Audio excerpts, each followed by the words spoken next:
Buenas noches para todos. Bueno, a nosotros nos correspondió el quinto capítulo de Martha Nussbaum, que se llama Los ciudadanos del mundo. Este capítulo comienza con un discurso de Nehru que dio en la víspera de independencia de la India en 1947. Este discurso prácticamente lo que dice es que todas las naciones estamos unidas y que queremos lo mismo, la libertad y la paz. Y aunque este discurso fue dado para la India, lo que él quería decirle era a toda la humanidad que cada día debíamos seguir luchando y esforzándonos por cumplir nuestros sueños. Algo que también es muy cierto y nos mencionaba este capítulo es que vivimos unos frente a otros, con brechas ambientales, religiosas, políticas, geográficas, pero también es cierto que todos somos la unión para esos problemas.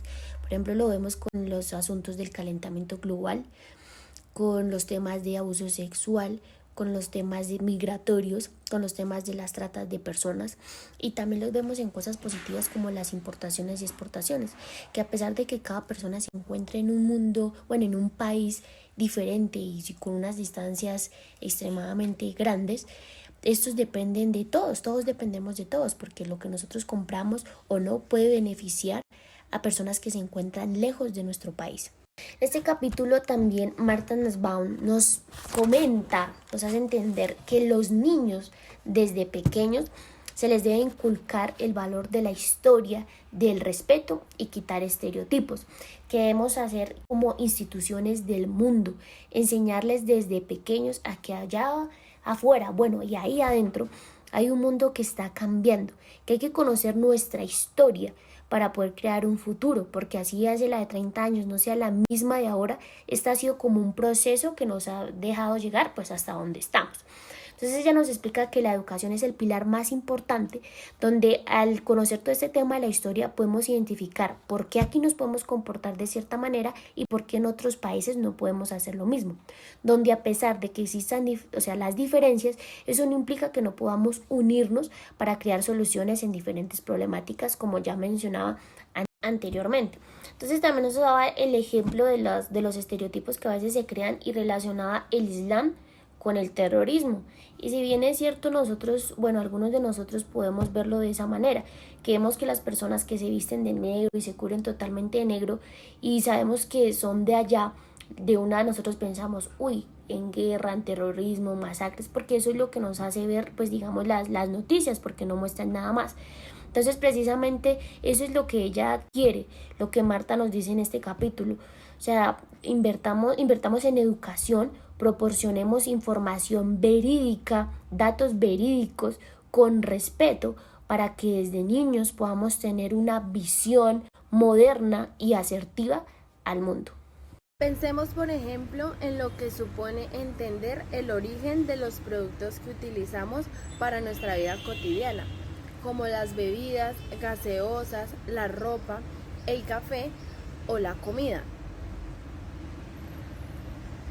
Aclaremos que en las primeras etapas de la educación para la ciudadanía democrática, los pedagogos insistían en explicar a los alumnos la compleja historia del trabajo que había sido necesario para producir estos artículos. Se trata de un conocimiento importante para la ciudadanía, pues este genera conciencia acerca de los distintos grupos que constituyen a cada sociedad y sus diferentes condiciones de vida y de trabajo. En estos casos es lógico preguntarnos por las condiciones de vida de estas personas, su educación y sus relaciones laborales, y hacernos preguntas para reflexionar sobre nuestra responsabilidad sobre estas personas. Es hacernos preguntas tales como: ¿cómo afecta sus condiciones nacionales esa red internacional de las que nosotros hacemos parte esencial en tanto consumidores? ¿Qué oportunidades tienen? ¿Debemos acceder a formar parte de las causas que generan esta situación o debemos exigir un cambio? ¿Qué podemos hacer a fin de promover un estándar de vida decente para las personas que no viven en nuestra nación, pero que producen lo que necesitamos? Así como si hiciéramos el mismo compromiso si estas personas fueran trabajadores de nuestra nación. Para que los alumnos puedan reflexionar sobre estas preguntas, primero deben entender cómo funciona la economía global. Regresemos a la escuela de Tagora de la India y démonos cuenta cómo ésta elaboró estrategias para transformar a sus alumnos en ciudadanos mundiales con la facultad de pensar sobre el futuro de la humanidad. Uno de los puntos de partida fundamentales era enseñar a los niños y a las niñas desde sus primeros años las distintas tradiciones étnicas y religiosas. En su escuela se celebraban festivales de amistad entre los hindúes, los cristianos y los musulmanes. John Dewey propone una educación orientada a la ciudadanía mundial desde los primeros días de la escolarización. Esto supone que, digamos, materias tipo como lo es historia, economía, etcétera, se vean con una perspectiva que ayuden a resolver a las personas de la actualidad, pues los problemas actuales. Esto es para aplicar fines prácticos de esta educación y que pues únicamente no sea tipo aprenderse las guerras que sucedieron, historia del pasado en general es importante, pero lo más importante para John Dewey es aplicar estos conocimientos y ayudar a que las personas pues se centren en sus problemas actuales y usar tipo esta información para en su contexto, básicamente. Por esto él creía que la historia económica era más importante tal vez que la historia política, porque la historia económica y la historia social pues se manejan básicamente de la mano. Y por eso él no solo se quedó en proponer este tipo de teoría, sino que abrió una escuela que se llama Laboratory School en Chicago, y en esta escuela los niños aprendían el origen y el funcionamiento de los materiales como tal. Es decir, tipo, se estaban aprendiendo algo de física, manipulaban tipo elementos que demostraran las teorías. También digamos en el área de manufactura, tal vez cómo aprendían a manejar, cómo se hacía algún tejido, cómo se hacía alguna prenda. Y esto, digamos, estos procesos obviamente no se hacen en un solo país. Digamos, esto lo que hacía es que los niños se interesaran más por los procesos que se hacían en otros países y no únicamente pues en lo que ya conocían de su ciudad tal vez. También lo interesante de esto es que no pasa únicamente de que los niños se interesaran únicamente en países del extranjero, o sea, en países fuera de su, digamos, de su continente tal vez, sino también en ciudades pues de su propio país. Es algo muy similar a lo que aquí pasa en Colombia, en Bogotá, que en Bogotá tal vez se maneja un centralismo muy grande y hay personas que no conocen pues digamos el resto del país, que nuestra biodiversidad, etcétera. Entonces por eso considero que es importante lo que propone John Dewey. También se malinterpreta que Dewey despreciara tipo las humanidades, pero lo que él despreciaba realmente era que se era un aprendizaje abstracto sin ninguna significancia, o sea, sin ninguna relevancia para la vida humana. Y digamos que todo lo que trata este autor John Dewey sobre que hay que aplicar el conocimiento para la vida humana, para solucionar los problemas de la vida humana, también lo relaciona a la autora porque en sus épocas de estudio, en sus épocas de colegio, a ella no le enseñaban tal vez las cosas o las culturas del mundo, tal vez no le enseñaban sobre cultura asiática, sobre, no sé, tal vez culturas de África, etcétera, sino que solo le enseñaban algo tipo de cultura latinoamericana, pero muy por encima, y no le enseñaban también sobre muchos temas de religión. Entonces, por eso es importante que desde pequeños nos empiecen a educar para tener una ciudadanía mundial y evitar así, digamos, la ignorancia, para evitar conflictos tal vez, no sé, de tipo racial, no ser xenofóbicos en un futuro, básicamente. Existen errores por acción mencionados previamente. Sin embargo, también existen errores por omisión.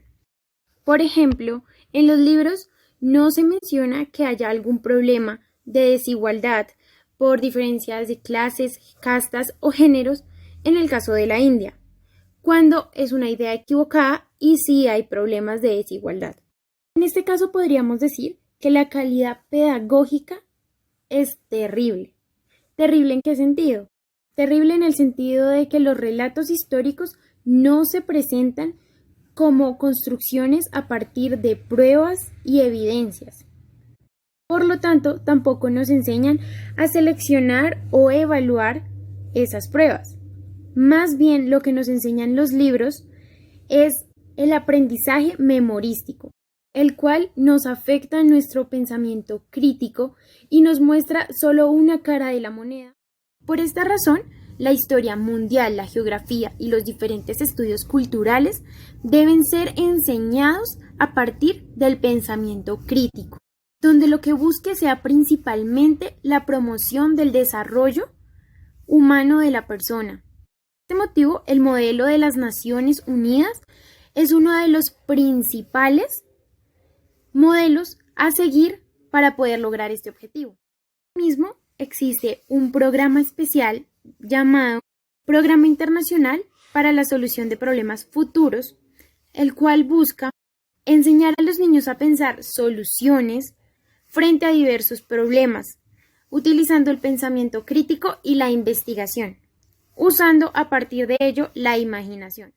De esta manera, cuando se estudia la cultura, la economía de una cultura, formular diferentes preguntas acerca del poder y de las diferentes oportunidades que se deben establecer. De esta manera, uno de los objetivos principales que tiene la ciudadanía mundial es que los más pequeños tengan un conocimiento extenso sobre las diferentes regiones de nuestro país. De esta forma, el alumno debe aprender a especializarse sin estereotipos, especializarse en un conocimiento general que busque darle prioridad al mundo, a la globalidad, no solo a lo que nosotros estamos viviendo como en un país, como en mi país, sino que busque también generar una visualización mundial sobre los problemas que también están pasando en los otros países. Otro de los aspectos que nos menciona Martha Nussbaum es el educar en el aprendizaje en lenguas extranjeras, ya que esta es una de las mejores maneras de tener un acercamiento hacia otras culturas. Nos menciona 3 ejemplos. El primero es la educación que se imparte en Europa, donde los niños aprenden a una temprana edad el inglés, ya que de alguna u otra manera a lo largo de sus vidas lo van a necesitar. El segundo ejemplo que nos menciona es la educación que se imparte en la India, donde además de la enseñanza del inglés, enseñan la lengua materna a la cual pertenece el estudiante. Por último, nos menciona la educación que se imparte en Estados Unidos, donde suelen creer que el único idioma que van a necesitar a lo largo de su vida es el inglés, por lo que no enseñan una segunda lengua a temprana edad, tiempo en el que es mucho más fácil dominar una segunda lengua. Esta enseñanza se tiene que hacer sin descuidar la enseñanza del propio país, ya que todos somos ciudadanos del mundo, por lo que mi país siempre va a estar conectado de manera económica, política, cultural, social, con otras naciones. En ese orden de ideas, la educación que se imparte del propio país debe entender que se hace parte de una democracia en la que participan individuos que son multiculturales, por lo que se hace importante estudiar o conocer los datos básicos de cada una de esas culturas étnicas, sociales o religiosas que al final comparten las mismas leyes o instituciones en el país. Así pues, desde esta perspectiva, este modelo de educación, por ejemplo, en Colombia, debería incluir el estudio de los diversos grupos indígenas, por ejemplo, que constituyen nuestro país, como los ingas, emberas o coreguajes, que están presentes en la región del Caquetá, o los mixjas, que están presentes en la región de Cundinamarca, y los distintos grupos religiosos que conforman el país, como los cristianos, los islamistas, budistas, ortodoxos, entre otros. Nussbaum termina el capítulo 5 postulando que en la educación que se imparte en las instituciones superiores se debe hacer un énfasis mayor en los conocimientos de economía, historia, religión, justicia y humanidades que los estudiantes ya traen desde su colegio. Esto sin importar la carrera que estén cursando, ya sea alguna ingeniería, filosofía, alguna carrera de economía, medicina o algún tipo de licenciatura.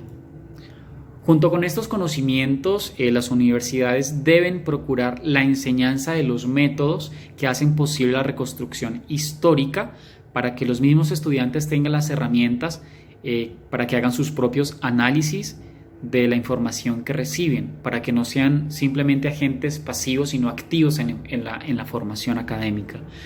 Además de esto, cuando se decide iniciar estudios de posgrado, con mayor fuerza se debe insistir en la especialización en el conocimiento de la historia y tradiciones de una cultura en específico. Pero todo esto, al final, Marta insiste de que solamente será posible en la medida en que las universidades tengan la infraestructura y el currículum adecuado con cursos que complementen la información integral del estudiante.